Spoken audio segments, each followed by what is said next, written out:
আসসালামু আলাইকুম। আমি আসলাম আজকে আবার পার্কের মাঝে। এই পার্কের মধ্যে দেখেন খেজুর গাছের মধ্যেও লাইটিং করে রাখছে, আর খুব সুন্দর। রাইতের বেলা আসলে আর দেখতে পারবেন, দিনের বেলা তো কিছু দেখা যায়, কিন্তু রাইতে আইলে লাইটিং যে করছে সবগুলোই অনেক দেখা যায়। আর বেশিরভাগই আসরের পরপরই সবাই আসে রাতের দৃশ্য দেখবার লিগে। রাতেই বেশিরভাগ মানুষ থাকে এখানে।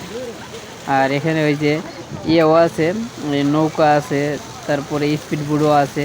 স্পিড বোট দিয়েও ঘোরা যায় সারাটা পার্ক, পুরোটা সাইডের দিক দিয়ে এরকম ইয়া করে রাখছে, ঘুরান যায় নৌকা দিয়ে, স্পিড বোট দিয়ে।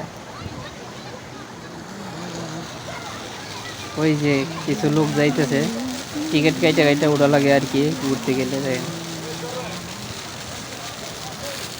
আর এখানে যারা আছে বেশিরভাগই ওই বিদেশিরা আসে,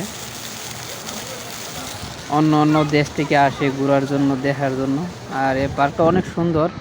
আর এই পার্কের মধ্যে সব জিনিসই আছে বেশিরভাগ, মানে এক একটা ইয়া করাল আছে আর কি, ফাট করাল আছে। যেমন দেখা গেছে এক জায়গার মধ্যে মানে চায়না আছে, চায়নার মাল সামান যা কিছু আছে সব কিছুই পাওয়া যায়। তারপর বিভিন্ন দেশের আছে, ইন্ডিয়ারও আছে, বিভিন্ন কান্ট্রির এরকম আলাদা আলাদা মানে ইয়া করাইল আছে, গুল্লি করাইল আছে। এদিকে দা শুধু এ দেশের মালই পাওয়া যায়, আর হেরা এই ব্যবসা করে।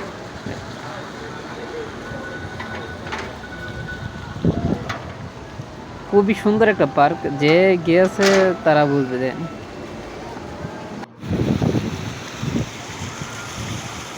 আবার উপর দিয়ে দেখেন, ওই যে উপর দিয়ে যে এগুলো কি বলে আমি তো বলতে পারি না, কিন্তু এখান থেকে আরেক কেন মানে 1 কিলোমিটার দূরে গিয়ে নামে আর কি।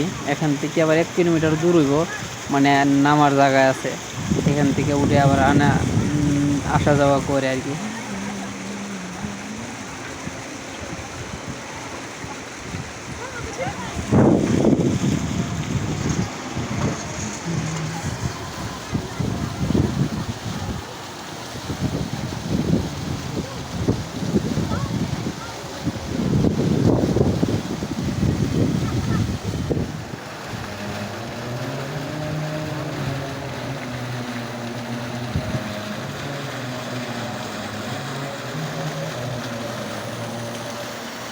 আর পার্কটা খুবই সুন্দর, যারা গিয়েছেন অবশ্য তারা বুঝতে পারবেন।